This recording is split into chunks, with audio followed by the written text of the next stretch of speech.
obviously you come from this like professional side of the game and like the teaching side, but is like the content that we kind of do, is this something that you're looking forward to kind of getting into? Because I foresee it as being like a really good addition to what we do. We are weekend hackers, quote unquote, but we just put up a video. I took 62,000 miles of flights. We play golf all the time, and like we got to start getting better. Like at some point, like getting better at golf is also a priority for what we do. And like, yes, we suck, and I think that there is an allure to that, but people do want to see better golf.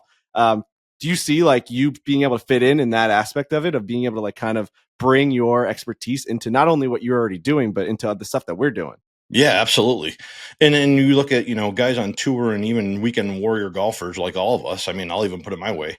I'm play golf on the weekends because during the week you're working and stuff in the golf industry, right? So it's going to be unlocking, how do players hit better shots? How do you put yourselves in better positions to score? And then how can we take everybody's handicaps and just lower them through basic things that you didn't ever think in your brain? Oh yeah, of course. That makes total sense now that I heard it, but I never heard it described that way before, right? I Yeah. think that golfers can easily, and this might be a hot take, but I think golfers can easily, especially if you're somebody that goes out and shoots 105 every single week, go out and break 100 and a couple just small little tips and tricks, right? You had Trent series where they broke 100, right? Now we're breaking 90, now we're breaking 85. There's things that the average core golfer can do to help get their scores better. And it just takes practicing the right things and then not putting yourselves in positions to make high scores on the golf course is really the big thing.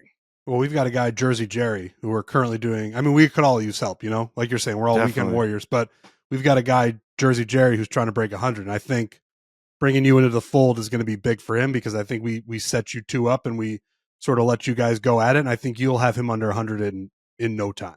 I love it. I love, anytime you get to work with a new golfer, grow the game is fantastic, right? Golf was unfortunately kind of the sport that everybody thought in high school was the no fun, cool sport to play. And then you turn 25 and you're like, this is the greatest sport ever. How do I do this 4 days? God, golf is so, we talk about this a lot. Golf is everywhere. It's such an avenue. I mean, obviously, we kind of try to run Barstool Golf and Foreplay, but there's other brands at Barstool that get involved in the golf world. If you're part of any sport, or you're a celebrity or you're a musician, a lot of those people play a ton of golf. And so, God, there's going to be a million different opportunities for you to get in there and help people. And we all need it. We all struggle. And I think there's probably nothing more fun in the world than playing good golf for you, for anyone, like for your level, when you go out there and you get to just play some of your best version of golf. It's a nice, beautiful day. You're out there with friends and you're kind of hitting shots the way that you want to hit shots. It's literally the best experience on the planet.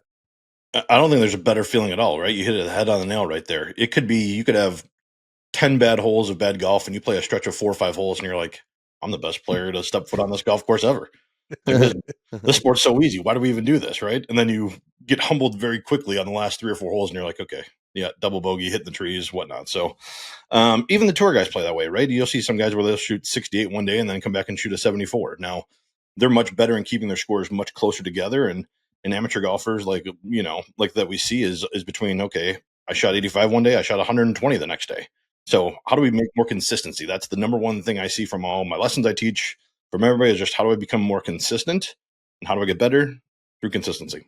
I'm always amazed when I watch PGA Tour live. I think it's the best insight into how much more similar the pro game is to the normal weekend game than people would guess, because you just see a score at the end and you'll see a 67 and a 69, and you won't realize that, like, that guy that shot that 69, actually, it's a miracle that he was even close to the person that shot 67, where that guy was just fairway green, making putts. And the guy that shot 69, it looked like he's pissed on every shot, hitting it in the right rough, whatever. But they're so good at, like you said, just keeping it tight, understanding their way to get around a golf course. So you're like, how is that possibly? A guy shot 2 under par and is right in the mix of the tournament. It's amazing. Well, and you look at, let's just take a normal par 4, right? And the driving distance on tour for the PGA and their average fairways hit.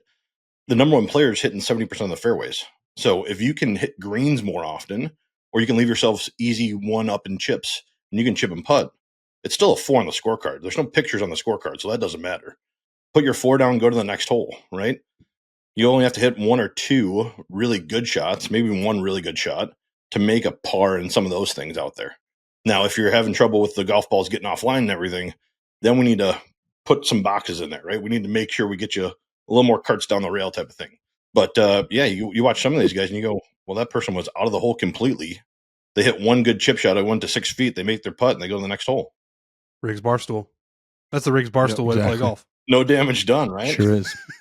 Sure Man, I is. can't wait to What get Colt this knows. guy in the mix with Jersey Jerry. Like him explaining that to Jerry. Jerry's not going to understand any of it, but you're going to make him so much better. You're going to make all of us so much better with those little just like insights on like, hey, take a step back, learn what you're doing here. Let's figure out the next shot and actually make it simple. Like making golf simple for people that are like kind of all over the place, I think probably is the best asset to have out on the golf course. To have someone being like, take a step back, realize what your next thing is you're going to do. I learned a lot with that with Dr. Brett McCabe, where it's like, stop making everything so overcomplicated. Learn the game in a more simple way. Yeah, it's always overdone, right? But the toughest 6 inches is just right up here. Yeah. You hit a ball Oh, fine. yeah. Say to yourself, I'm going to make an all-world par from there, and it's going to look awesome. Exactly.